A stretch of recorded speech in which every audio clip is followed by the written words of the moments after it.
19절까지 말씀입니다. 마가복음 3장 7절에서 19절까지 말씀 제가 봉독해 올리겠습니다.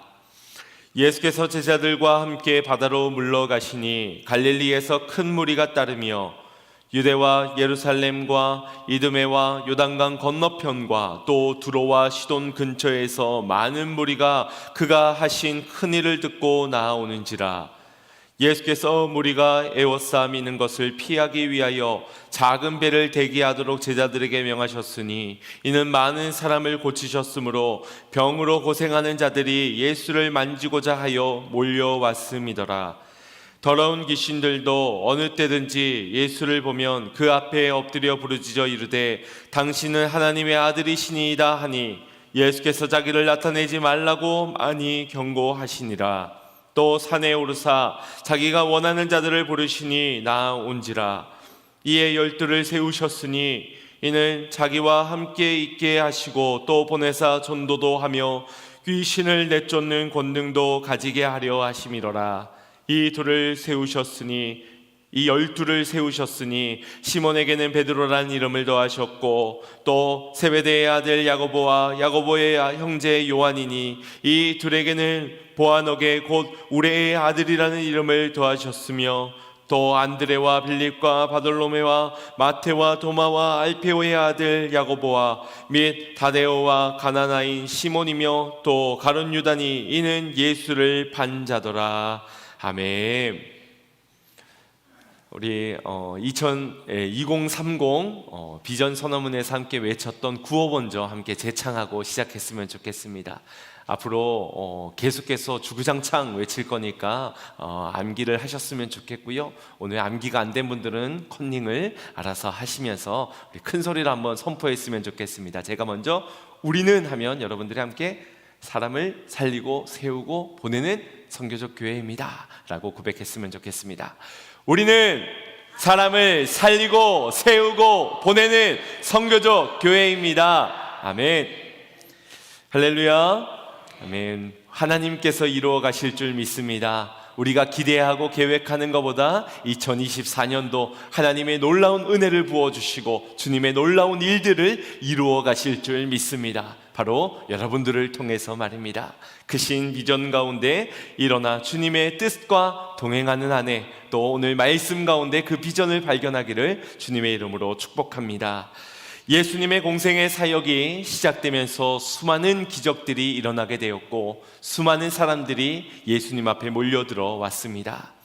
예수님이 이 땅에 오신 목적대로 사람을 부르시고 사람을 돌보시고 사람을 고치시고 사람을 세워가시는 이 모든 사역이 시대를 관통하는 놀라운 역사로 나타났고 수많은 영혼들이 기적을 경험하게 된 것입니다. 오늘날도 아마 이런 기적들이 나타나게 된다면 비행기를 타고 배를 타고 건너와서라도 이 기적을 보고 또한 체험하기를 원할 것입니다. 더군다나 이 예수님 당시에는 의학이 발전되지 않은 그런 시대 가운데서 병자가 고침받고 귀신 들린 자가 귀신이 떠나가게 되는 그런 상황을 보게 되니 그렇게 사람들은 모여들었을 겁니다. 뿐만 아니라 그 당시에는 사회적 약자로 고통받는 그들이 죄인처럼 취급받던 사회적 시선이 곱지하던 시대였기 때문에 기적을 베푸시는 예수님께로 몰려들 수밖에 없었습니다. 8절 말씀을 보니 이 예수님에 관한 소문이 유대와 예루살렘과 이두메 곧 에돔과 요단강 건너편과 두로와 시돈 근처에까지 전해지게 되었다라고 기록하고 있습니다. 오늘날 같이 통신이 발달되지 않은 상황에서 그럼에도 지역의 경계를 넘어 장애를 넘어 한계를 넘어서 계속해서 전파되게 된 것이지요. 누가 시키지도 않았습니다. 오히려 예수님을 더 말하지 말라라고 경고하기도 하였습니다. 그럼에도 불구하고 소문은 계속해서 퍼져만 갔습니다. 이것이 생명력 있는 복음의 특성 아니겠습니까? 우리 교회의 소문도 누가 막아도 누가 굳이 노력하지 않아도 자연스럽게 생명력이 있다면 그 소문이 온 열방 가운데 흘러가게 될 줄로 믿습니다. 그런데 내가 소문을 들었고 때가 때론 내가 먼 길을 찾아왔고 내 문제가 아주 시급한 문제이기 때문에 예수님을 무조건 고쳐줘야 하는가? 나를 만나줘야 되는가? 아니라는 것입니다. 아무리 맛집이라고 소문이 나서 그 소문을 듣고 내가 몇 시간을 헤매어서 그 집에 가더라도 그날 그 가게가 휴일이거나 아니면 간 시간이 브레이크 타임에 걸렸다면 먹을 수 없는 것이지요. 주인이 음식을 만들어서 제공하지 않는다면 아무리 돈이 많아도 돈을 지불하려 해도 먹을 수 없고 다시 되돌아가야만 하는 것입니다. 만남의 주관 또한 기적의 주체는 예수님이십니다. 소문을 듣고 아무리 내가 수고하여도 그렇게 아무리 많이 모여든 무리들아 하더라도 주님을 만나거나 경험하는 것은 그들의 선택에 그들의 주권에 있는 것이 아니라는 겁니다. 그럼에도 불구하고 예수님께 나와왔던 수많은 사람들이 은혜를 경험하게 되었습니다.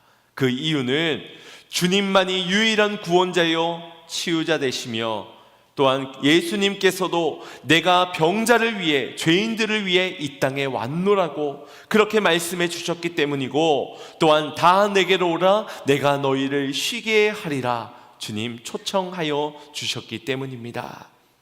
예수님은 병든 자들과 귀신 들린 자 또 사회적 약자로 고아와 과부 어린아이들까지 예수님께 나오는 그 길을 막지 아니하고 오히려 환대해 주셨습니다. 심지어 마가복음 8장 34절 말씀에서는 누구든지 나를 따라오려거든 자기를 부인하고 자기 십자가를 지고 나를 따를 것이니라 누구든지 라고 말씀하셨습니다. 모든 사람에게 열려있는 길이라는 겁니다. 개역 한글에는 아무든지라고 번역이 되어 있을 만큼 누구든 아무나 예수님을 따르고자만 한다면 나올 수 있는 길이었다는 것입니다. 예수님에게는 어떤 편견도 없이 제한도 없이 환대해 주는 모습이 보입니다. 의뢰 사람이 인기가 높아지면은 이 콧대가 높아지고 의시되기 마련인데 예수님은 오히려 더욱 자신을 낮추시면서 모든 이들이 예수님께 나올 수 있도록 길을 열어주셨습니다. 얼마나 많이 모였든지 본문을 보니 작은 배를 띄어서 그 위에 오르셔야 할 만큼 많은 군중들이 모여들게 되었습니다. 왜 굳이 배여야 하는가? 높은 건물일 수도 있겠고 또 바위 위일 수도 있겠지만 아마도 이 작은 배는 사람을 낚는 어부가 되게 하리라 라고 제자들을 부르셨던 그 부르심처럼 작은 배에서부터 사람을 낚는 어부가 되는 그 사역을 감당하고 계시는, 그래서 이 모든 내게로 온 영혼들을 하나도 포기하지 아니할 것이라는 그 사역의 모습을 보여주는 것이라고도 볼 수 있습니다. 그런데 누구든지 아무든지 내게로 오라 말씀하셨던 예수님이 오늘 본문 13절에서는 조금은 다른 말씀을 하고 계신 듯 합니다. 또 산에 오르사 자기가 원하는 자들을 부르시니 나온지라. 여기에선 원하는 자들을 따로 부르셨다라고 말씀하고 있습니다. 누구든지 아무든지 내게로 오는 그 길을 열어주셨다 말씀하셨던 분이 특별히 주님이 원하시는 사람이 있고 뜻이 있어서 부르시는 자들이 있다라고 말하는 겁니다. 하나님이 누군가를 원하신다라고 한다면 또 누군가는 원하지 않는다는 말이 될 테고, 하나님이 누군가를 기뻐하신다고 한다면 누군가는 기뻐하지 않는다는 말이 되는 건데, 어떻게 하나님이, 공평하신 하나님이 차별하고 편애할 수 있는가? 누군가는 그렇게 말을 할 수 있다는 것이지요. 여러분, 하나님은 공평하신 하나님이십니다. 공평하신 하나님이 편애하고 지금 차별하는 것이 아니라 모두에게 구분 없이 사랑을 해주고 계신데, 그들의 각자에게 맞게끔 사랑을 주시고 그들의 맞게끔 은사를 주시고 그들 각자의 쓰임에 맞게 주님은 사용해 주시는 것입니다. 이것은 차별이 아니라 특별함이라고 하는 것입니다. 그런데 이것이 특별함으로 믿어지지 않는 자에게는 다른 사람들과 비교를 하게 될 것이고 불평을 하게 될 것이니, 주님의 관심, 주님이 베푸시는 것은 다 차별로 느껴지는 것입니다. 예수님께서는 누구에게나 자신에게 나올 수 있는 길을 열어주셨습니다. 자신이 하나님이심에도 불구하고 동등됨을 취하지 아니하시고 성육신 하시기까지 우리 모두에게 그 길을 열어주신 것입니다. 다만 뜻하심이 있기에 원하시는 자들이 있었고 기뻐하시는 이들을 먼저 불러주신 것입니다. 이것을 우리가 이해하기 위해서는 구약의 하나님이 기뻐하셨던 하나님 마음에 합한 사람 다윗의 부르심을 떠올려 보아야 할 것 같습니다. 사도행전 13장 22절에 사도 바울은 이렇게 기록하였습니다. 합독하겠습니다. 패하시고 다윗을 왕으로 세우시고 증언하여 이르시되 내가 이새의 아들 다윗을 만나니 내 마음에 맞는 사람이라 내 뜻을 다 이루리라 하시니라. 아멘. 여기 패하시니 라는 것은 누구를 패할까요? 첫 번째 왕이었던 사울을 패하시고 이제 다윗을 세우는 겁니다. 다윗은 하나님의 마음에 합한 자였지만 사울은 그렇지 못한 자였지요. 주님의 마음에 맞는 사람 다윗, 이 마음에 맞다라는 것은 주님의 뜻을 따르는 자, 그 뜻을 바라보는 자, 그 뜻을 향하여 쫓는 자라는 뜻을 갖고 있습니다. 그렇게 뜻을 정한 자는 시선을 빼앗기지 않고 마음과 생각을 빼앗기지 않습니다. 그러니 끝까지 그 길을 걸어갈 수 있는 것이지요. 뜻을 정하여서 하루 3번 기도하였던 다니엘과 뜻을 정하였기에 끝까지 하나님을 향하여 걸어갔던 다윗. 그래서 다윗은 가위족들로부터 소외를 당하는 막내였지만 그럼에도 아버지께 분부받은 그 양떼를 돌보는 일에는 끝까지 책임을 다하였던 것이고, 또 모두가 두려워 떨던 골리앗 장수 앞에서도 그는 하나님을 모욕하는 그 앞에 당당하게 서 신앙의 뜻을 굽히지 아니하였던 것입니다. 뿐만 아니라 자신을 죽이려 하였던 사울왕 앞에서는 복수심으로 그를 죽이려 하기보다 주님의 마음으로 긍휼과 자비를 베풀며 주님의 손에 그를 맡기곤 하였지요. 그의 중심을, 그의 마음을 하나님께서 기뻐하신 것입니다. 하지만 사람들에게 이 마음은 큰 매력이 못 됩니다. 그 마음만 가지고는 아무것도 달라질 수 없는 무능력한 것으로 보여지기 때문입니다. 우리가 관심을 가지는 건 힘입니다. 능력입니다. 겉으로 드러나는 겉모습의 화려함입니다. 그래서 외식하는 자가 되게 되지요. 그래서 사울 왕은 주님이 처음 그를 세우셨을 때의 마음을 놓쳐버리고 결국 패해지는 지경에까지 이르게 된 것입니다. 우리는 화려하게 드러날 수 있는 능력이나 겉으로 드러나는 행실에 관심을 가집니다. 마음은 별 볼 일 없다라고 생각합니다. 그러나 다윗을 통해 이루어진 모든 역사들을 보십시오. 예수 그리스도, 우리를 구원할 구세주가 그의 혈통을 통하여 족보 속에 다윗의 이름이 등장하고 있습니다. 그래서 사도행전 13장 아까 22절을 읽었는데 그 바로 다음 절인 23절 말씀에 이렇게 기록되고 있는 겁니다. 합독하겠습니다. 하나님이 약속하신 대로 이 사람의 후손에서 이스라엘을 위하여 구주를 세우셨으니 곧 예수라. 아멘. 이스라엘을 위하여 구주를 세웠으니 곧 예수라. 그분이 곧 다윗의 후손으로 나게 되십니다. 이 놀라운 일들을 누가 한 겁니까? 다윗이 했을까요? 그가 하나님의 마음에 합했으니, 하나님의 마음에 맞았으니 다윗이 해낸 일입니까? 그렇지 않습니다. 아무리 그가 하나님의 마음에 맞다 하더라도 그 모든 일들은 하나님이 이루신 것입니다. 다만 마음에 맞았던, 하나님의 뜻과 합했던 다윗을 통하여서 하나님이 이루신 일입니다.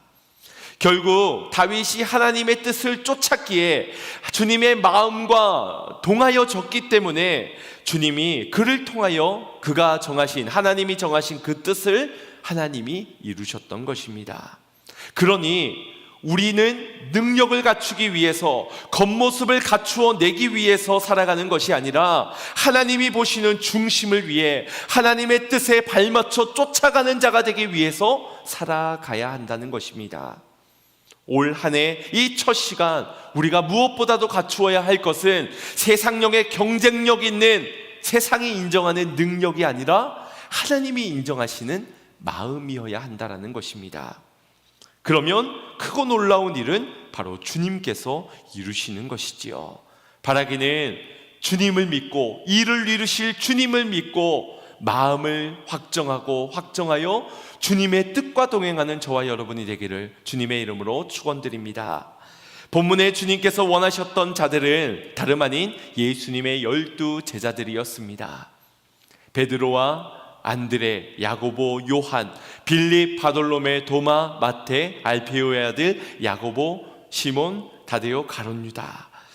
우리는 앞으로 되어질 예수님의 놀라운 일들을 알기 때문에 주님의 이 부르심에 크게 반발이 없이 수긍하게 됩니다. 왜냐하면 그 제자들은 이후에 변화되어 주님의 복음을 땅끝까지 전하는 귀한 사도가 되기 때문입니다. 그런데 지금 이 당시에 부름받은 인물들 하나하나를 따져보자면 사실 답이 없어 보입니다. 이 사람 데리고 지금 뭘 하겠다고 예수님 저러시나, 어쩌자고 팀을 이따위로 구성을 했나 싶을 정도까지 생각이 되는 겁니다. 주님은 지려고 하는 것인가, 지는 게 이기는 거라고 질 팀을 이렇게 만든 것인가, 이건 시작도 하기 전에 이미 진 것이나 다름없어 보이기까지 합니다. 수제자였던 첫 번째 베드로부터가 가관입니다. 온유함이라고는 찾아볼 수 없는 그는 성질이 매우 다급한 자였지요. 무식하게 말만 앞서던 그는 칼을 빼들기 십상이고, 또 사람들 앞에서도 다른 사람들은 다 주님을 버릴지라도 나는 주님을 버리지 않을 것입니다, 눈치코치도 없는 사람이었습니다. 그런데 정작 예수님을 부인하고 저주하며 도망쳤던 이가 바로 베드로였지요. 그에 못지않게 야고보와 요한 그 두 형제도 성질이 매우 다혈질적인 사람이었습니다. 그래서 예수님께서 사마리아 땅에 들어가실 때에 사마리아 사람들이 예수님이 오는 것을 원치 않아 했을 때, 그런가 보다, 연약한가 보다, 어리석다 라고 하며 돌아가면 될 일인데, 이 두 사람은 예수님, 저들에게 번개의 불을 내려서 확 태워 없애야 된다고 그렇게 으름장을 놓을 정도로 그들은 다혈질의 사람들이었습니다. 그래서 예수님께서 그들에게 별명을 지어주신 것이 우레의 아들, 천둥의 아들이라는 별명까지를 붙여주신 겁니다. 빌립은 믿음이 없어서 예수님께 내가 하나님을 볼 수 있게, 눈으로 볼 수 있게 해달라고 떼를 쓰기도 하였고, 또 계산적으로는 얼마나 뛰어났던지 오병이어의 기적이 일어나기 전 이 사람들을 먹이려면 얼마의 데나리온이 필요합니다 라고 계산하였던 인물이 바로 빌립입니다. 또 지역주의 감정에 사로잡혀 팔을 나누고 또 편견을 가졌던 바돌로메, 예수님의 옆구리에 손을 집어넣었던 의심 많은 도마, 로마의 앞잡이였던 세리 마테, 그리고 그의 형제라고 추정되어지는, 왜냐하면 이 알페오의 아들 야고보가 알페오가 아버지인데 마테의 아버지도 알페오이거든요. 그러니 둘이가 형제였을 것이다 추정하는 학자들이 있고, 그렇기 때문에 아마 같은 세리의 직업을 했지 않았을까라고까지 생각을 합니다. 그리고 아무런 특색이 없어서 전혀 알려진 것이 없는 다데오, 열심당원이었던 시몬, 그리고 예수님을 은몇에 팔아넘겼던 가룟 유다, 이것이 예수님의 선택이었습니다. 오합지졸이지요. 그런데 대충 뽑으신 것이 아니라 앞서 보았던 것처럼 새벽을 깨워서 기도하시던 중에 수많은 사람들이 몰려던 그 중에 주님이 원하셔서 한 명 한 명 신중하게 뽑으신 것이 지금 이 12 제자라는 것입니다. 공생의 사역 본격적으로 시작하신 예수님께서 지금 이제 십자가를 향하여서 한 걸음 한 걸음을 걸어가게 되실 것이고, 아버지의 뜻을 온전히 이루어가기 위한 첫걸음 속에 지금 불러진 12명이 아직 준비도 채 되어지지 않은 미성숙한, 너무나도 부족함이 많아 보이는 그런 사람들을 예수님이 부르셨다는 것입니다. 왜요? 왜 이들을 부르셨을까? 그 목적을 우리는 본문 14절 15절에서 발견하게 됩니다. 합독하겠습니다. 이에 12를 세우셨으니 이는 자기와 함께 있게 하시고 또 보내사 전도도 하며 귀신을 내쫓는 권능도 가지게 하려 하심이로라. 아멘. 주님은 먼저 함께 하기 위해서 그들을 부르셨다 말씀하십니다. 그들과 함께 한다고 과연 예수님께 무슨 도움이 될까? 그들이, 그 부족해 보이는 자들이 예수님 곁에 있다고 무슨 예수님이 하고자 하는 그 사역에 도움이 되겠다고 그들과 함께 하기를 원하셨을까? 우리는 이해가 되지 않습니다. 왜냐하면 우리는 그 사람의 능력치에 관심을 가지기 때문입니다. 과연 그 사람의 능력대로 도왔을 때 어떤 성과를, 어떤 일의 결과를 이루어낼 수 있을까? 그 사람을 어떤 일을 이루기 위한, 결과를 도출해내기 위한 도구로서 사람을 바라보다 보니 아무 쓸모도 없어 보이는 것처럼 느껴지는 겁니다. 그래서 이해가 되지가 않는 겁니다. 하지만 주님은 그들을 부르신 이유가 함께하기 위해서라 하십니다. 다윗에게 아둘람 공동체가 필요했던 것처럼 예수님에게도 그런 공동체가 필요했던 것이지요. 일을 위해서가 아닙니다. 어떤 성과를 내기 위해서가 아니라는 겁니다. 다만 주님과 함께할 공동체. 그러니 그들의 성격, 그들의 직업, 그들의 출신, 그들의 과거, 그런 것들이 예수님에게는 아무런 중요치가 않았던 것입니다. 여러분, 다윗의 아굴람 굴에 누가 모여들었습니까? 환난당한 자들이었습니다. 모든 빚진 자들이었고요, 원통한 마음을 가진 자 400명이 모였습니다. 왜냐? 그 지도자인 다윗부터가 지금 도망자 신세, 실패자의 인생, 미친 채 연기하면서 여기까지 숨어들었던 그 다윗이 리더이기 때문입니다. 놀라운 것은 그런 그들이 모인 자리에서 마음을 나누게 되고요, 그리고 치유가 일어나고요, 회복이 일어나기 시작하는 겁니다. 10년 동안 도망자로 실패자의 인생으로 낙인찍혀 있어 숨어있던 다윗이 일어나서 주님의 일들을 감당하는 모습을 보십시오. 그 안에는 치유와 회복의 역사가 일어나게 되었다는 겁니다. 바로 하나님의 은혜를 경험하는 공동체가 되게 된 것이지요. 예수님에게는 이 거센 풍파가 가득한 세상을 살면서 아버지의 뜻을 이루기 위해 그 길을 걸어갈 때 아버지의 마음을 함께 나눌 공동체가 필요했습니다. 그 마음을 끝까지 버리지 않고 함께 걸어가 줄 이들이 필요했고, 그들을 원했고, 그들을 부르신 것입니다. 아버지의 뜻을 위해 기도해 줄 공동체, 한시라도 나와 함께 깨어 있어 줄 그런 공동체를 원하셨던 것입니다. 그들에게 어떤 능력이 있어야 하고 어떤 조건을 갖추어야 될 필요가 전혀 없습니다. 그죠? 마음을 나누며 함께 있을 자면 충분했습니다. 왜냐? 능력은 주시면 되는 일이기 때문입니다. 능력은 하나님께서 허락하시면 되는 일이기 때문에, 그래서 선물로 성령을 주시지요. 그래서 선물로 지혜를 주시지요. 그래서 그 능력으로 복음을 전하는 전도자가 되고, 또 성령에 사로잡혀 그 권능으로 귀신을 내쫓는 일들을 감당케 하면 되기 때문입니다. 우리의 눈에는 부족한 것들이 많아 보이고 결핍투성이처럼 보이지만, 그들이 주님을 따르기로 했던 그 첫 시간, 그 첫 결단과 다짐을 보십시오.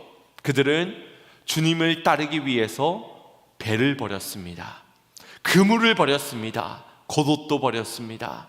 부모, 형제, 친구들도 버려두고 주님을 따라갈 정도로 열성이 있었습니다.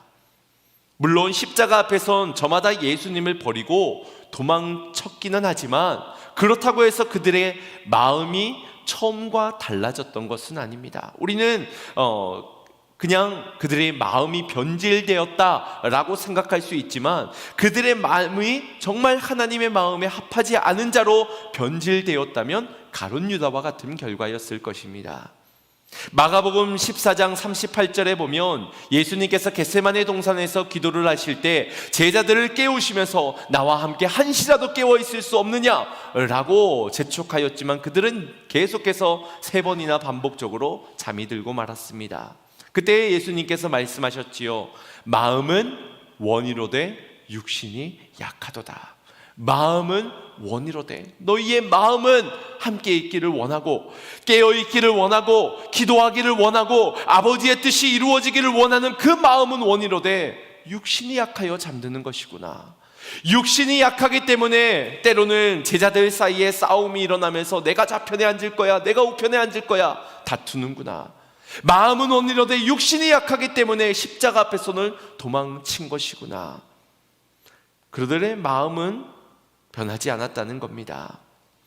주님께서는 그렇기에 그들을 원하셔 부르셨고, 그래서 그들을 제자로 양육해 가시며 세워 가셨고, 또한 그들을 통하여서 복음이 전파되어지기를 원하셨던 것입니다. 우리는 이제 이 제자들이 아닌 우리 자신들을 한번 보기를 원합니다. 여러분들은 어떤 마음을 가지고 있습니까? 어떤 능력을 가지고 있느냐가 아니라, 어떤 겉모습을 갖추었느냐가 아니라, 여러분들은 어떤 마음을 가지고 주님을 따르고 계십니까? 어떤 마음을 가지고 이 새해의 첫 주일 예배를 하나님께 올려드리고 계십니까? 저는 모태신앙으로 40년 동안 신앙생활을 해왔고, 지금 목사가 된 지는 10년 차가 되었습니다. 신학교를 다니면서는 신학과 또 실용음악 학위를 땄고 장학금을 받으면서 공부를 했습니다. 또 지금도 선교학 박사학위를 위해서 계속 공부 중에도 있습니다. 시험을 치면 웬만해서는 떨어진 적이 없습니다. 많은 악기들을 다룰 줄도 알고요. 또 버스도 대형 버스도 운전할 수 있습니다. 제법이지요. 저는 33살에 이 교회 청빙을 받아서 양문교회의 35살에 위임 목사가 되었습니다. 그리고 무엇보다도 자녀가 3명이나 있습니다. 능력자이지 않습니까? 아마 대한민국 목회자 중에 1% 안에 드는 그런 목회자라고 생각도 되어집니다. 그런데 오늘 본문을 묵상하면서 계속해서 되묻게 되는 것은 나는 주님의 제자인가? 라는 물음입니다. 제 능력이 예수님의 제자가 되는 데는 아무런 소용이 없더라고요. 아무런 조건도 될 수가 없더라고요. 그래서 묻지 않을 수가 없었습니다. 나는 과연 주님의 제자인가? 나는 주님이 원하시는 마음을 가진 제자인가? 이왕이면 다홍치마라고 능력이 있으면 좋을 것 같은데, 그래서 능력도 갖추기를 원하는 마음이 사실인데, 그런데 복음서에 기록되어진 부자 청년을 보니 그가 부유하고 많은 물질을 가지고 있는 것이 오히려 예수님을 따라가는 데에 걸림돌이 되어, 그래서 근심하게 떠나게 되는 모습을 보니 오히려 나의 능력이 주님의 제자가 되는데 방해가 될 수 있겠다라는 생각도 지울 수가 없습니다. 여러분들은 예수님의 제자가 맞습니까? 아니면 주님을 좋아하는 열성 있는 팬이십니까? 부름받은 12명을 보니 참으로 허접한 자들입니다. 답이 없어 보입니다. 어떻게 이런 자들만 모았나? 이것도 공동체인가 싶을 정도로 한심해 보입니다.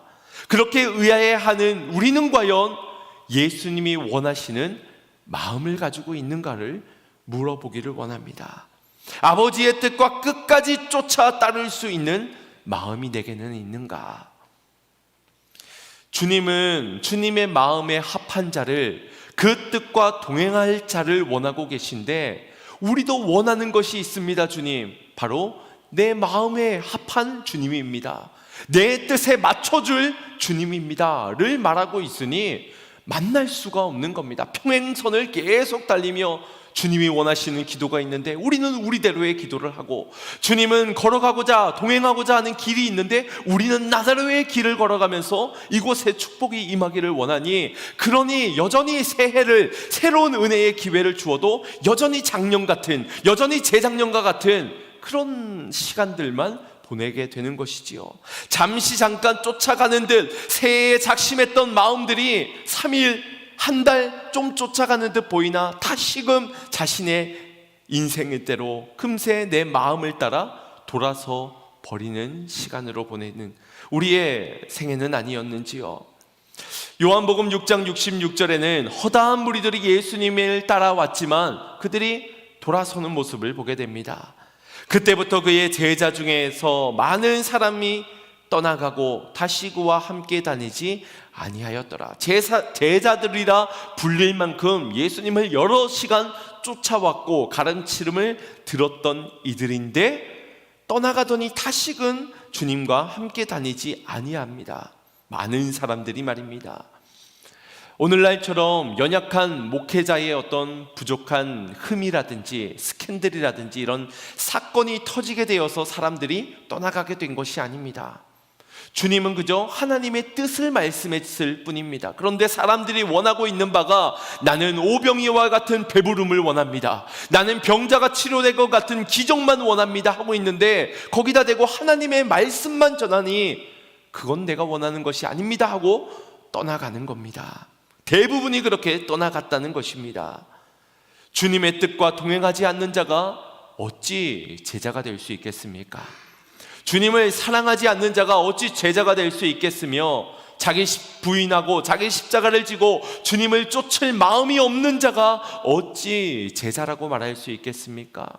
아버지의 뜻에는 아무런 관심이 없는 새해의 성공과 부귀 영화만을 뜻하고 있는 우리가 어찌 제자가 될 수 있겠는지요? 같은 공간에 옆에 있다고 함께가 아닙니다. 아무리 몸은 내 옆에 있어도 마음은 콩밭에 가 있으면 그건 송장이나 다름없는 것이지요. 교회가 크다고 과연 그 교회가 능력 있는 교회입니까?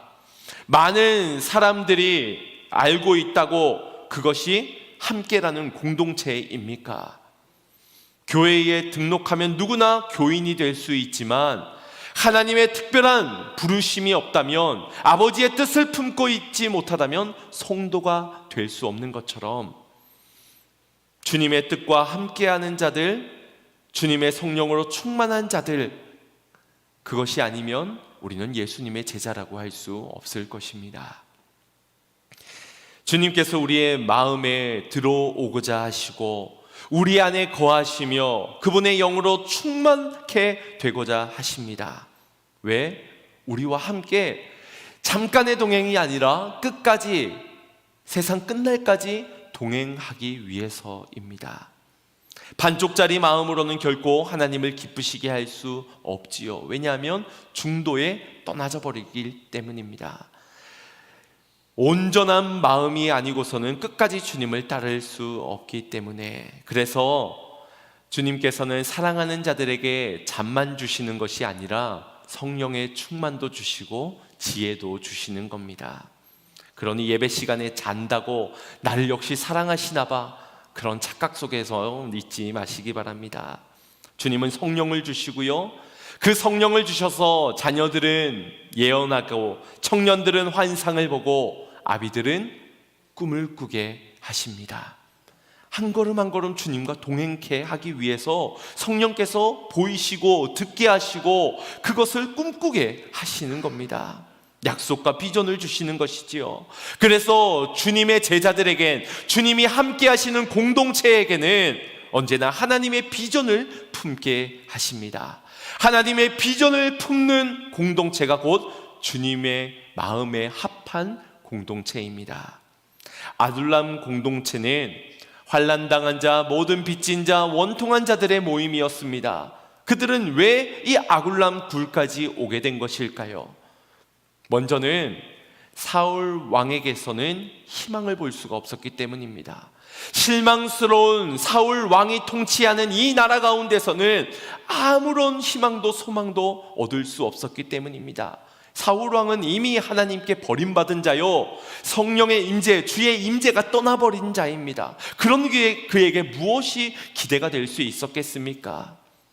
물론 그들이 그래서 찾아오게 된 다윗이 거하는 아둘람 굴은 세상보다 훨씬 어둡고 춥고 배고프고 불편한 자리였습니다. 뚜렷한 미래도 보이지 않는데 리더라고 세워져 있는 저 다윗을 보고 있자니 시원찮습니다. 옛날에는 총명했는데, 골리앗 앞에 설 때만 해도 능력 있는 자처럼 보였는데, 많은 전쟁들을 휩쓸고 다녔던 그 다윗은 어디 가고 지금 도망자로, 실패자로 지금 있는 저 다윗만 남았는가? 깜깜해 보일 것입니다. 하지만 그들은 사울이 아닌 다윗에게로 왔습니다. 그건 다윗의 능력이 아니라 다윗을 선택하셨던, 다윗 안에 있던 하나님을 보았기 때문입니다. 다윗을 기름 부어 세우신 하나님, 그리고 그를 통해 이루어 가실 약속, 그 하나님의 비전을 보았기 때문에 그들은 먼 길을 떠나 이 어두운 굴 가운데 들어와 공동체로 들어올 수 있었던 것입니다. 불쌍하고 불완전한 사람들이 그렇게 모여서 주님 안에서 주님의 이름으로 서로를 돌아보고 거기에 치유와 회복이 일어나게 됩니다. 하지만 그것이 전부는 아닙니다. 불쌍한 사람들 모여서 치유와 회복이 일어나야 하겠지만 그것이 어찌 우리 교회가, 우리 공동체가 모인 목적이 될 수 있겠습니까? 예수님이 이 십자가의 외로운 길을 단순히 자신의 위로를 위해서 12명의 사람들을 불러다 세운 것이 아니지 않습니까? 그들의 제자를 부르신 이유는 함께 하시면서 그들을 세워가시면서 결국 보내시기 위해서입니다. 살리고 세우고 보내시기 위해서 그들을 부르신 겁니다. 그래서 오늘 본문에서 14절 15절에서 우리가 함께 살펴본 것처럼 또 보내사 전도하게 하기 위해 그들에게 성령의 권능을 부어 귀신 들린 자를 쫓아내게 하는 권세를 주시기 위해 곧 아버지의 뜻을 품은 그들로 하나님의 나라를 세워가는 자들이 되게 하기 위해서 그들을 모시고 부르셨던 것입니다. 오늘 우리를 부르시고 저와 여러분들을 교회로 부르신 목적도 동일한 줄로 믿습니다.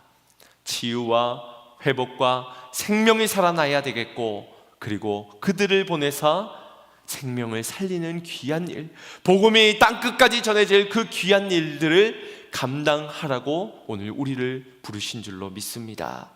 생명을 지닌 자 생명으로 살라고, 그 생명으로 살리라고 부르신 것입니다. 그러니 우리에게 주신 이 비전과 함께 한 걸음 한 걸음 동행해야 하지 않겠습니까? 내 뜻대로 마옵시고 아버지의 뜻대로 하옵소서. 살아도 주를 위해 죽어도 주를 위해 주님의 비전과 주님의 꿈을 꾸며 그렇게 한 걸음 한 걸음 살아가는 새날이 되어야 하지 않겠습니까? 사랑하는 성도 여러분, 꿈을 잃어버렸으면 그때부터 우리는 늙어가게 되는 겁니다. 나이가 들어서 늙어가는 것이 아니라 하나님의 비전을 놓칠 때 그때 우리는 늙어 죽게 되는 겁니다. 잠시 잠깐 예수님의 열광할 수는 있지만 끝끝내 떠나버리고 말 것이지요. 그런 우리가 단순히 겉모습만 능력을 갖추기 위해, 내 부끄러움과 치부를 감추기 위해 그렇게 포장하며 살아가려고 해도 결국 사실은 누구보다도 흠이 많고 결핍이 많은 부족한 것이 우리들 아닙니까? 능력이라고 내세워봤자 누군가에게 말하기도 부끄러울 정도로, 제가 아까 1% 안에 드는 그런 목회자라고 말했지만 사실 말하면서도 엄청 민망했습니다. 어디 가서 말이나 할 수 있겠습니까? 하나님의 은혜지, 그게 제 노력입니까? 제 수고입니까? 자랑할 것도 없는, 사실은 부끄러울 것이 그지 없는, 별 볼 일 없는 존재가 우리들이라는 겁니다. 오히려 상처와 아픔을 말하자면 아마 밤을 새워서라도 말할 정도로 우리는 수많은 상처와 아픔과 부족함이, 결핍이 있는 자들일 것입니다. 그러나 주님은 그런 우리를 택하셨습니다. 그런 우리를 부르셨고, 그런 우리를 자녀로, 제자로 주님의 꿈을 이루어낼 주님의 일꾼으로 세워주셨습니다. 그러면서 하나님의 마음을, 하나님의 뜻을 끝까지 품으라고 명하십니다. 이제는 우리가 그 마음을 품은 공동체가 되어 오직 하나님의 영광을 위하여 살아가는 자들이 되어야 할 줄로 믿습니다. 하나님의 마음을 시원케 해드리는 그러한 사람으로, 하나님의 마음에 합한 자로서 동행하는 인생이 되어야 할 줄로 믿습니다. 생명을 지녔으니 생명을 살리는 것이 마땅하지 않겠습니까? 주님 불러주셨으니 제자로 살아가는 것이 마땅치 않겠습니까? 바라기는 주님이 비전을 우리의 꿈이 되어서 예수님의 성품을 닮아서 성령의 인도를 따라가며 사람을 살리고 세우고 보내는 주님의 제자가 되기를 주님의 이름으로 축원드립니다. 우리 주신 말씀 생각하시면서 이 찬양의 고백 올려드리고 결단기도 드리겠습니다. 주님 나를 부르셨으니 주님 나를 부르셨으니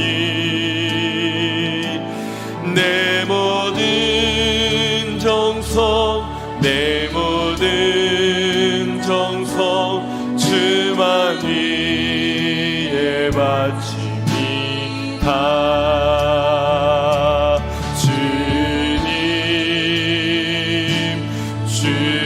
주님 나의 기도를 들으사 영원토록 주님만을 사모하게 하옵소서. 주님 나를 사랑했으니 주님 나를 사랑했으니 네 몸 바쳐서 이 몸 바쳐서 주만 따라가렵니다. 주님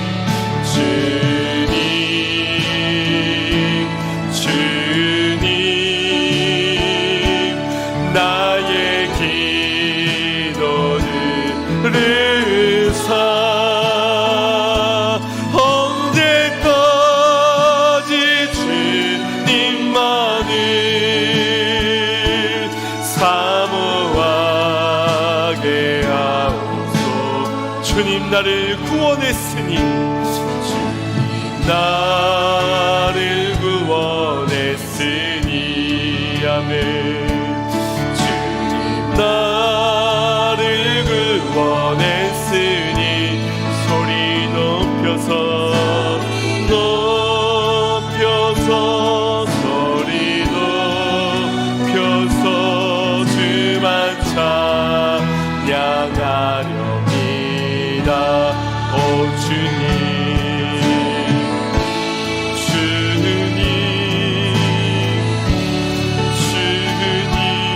나의 기도를 들으사 할렐루야 주님만을 사모하. 주님 나의 목소리 들리시지요. 주님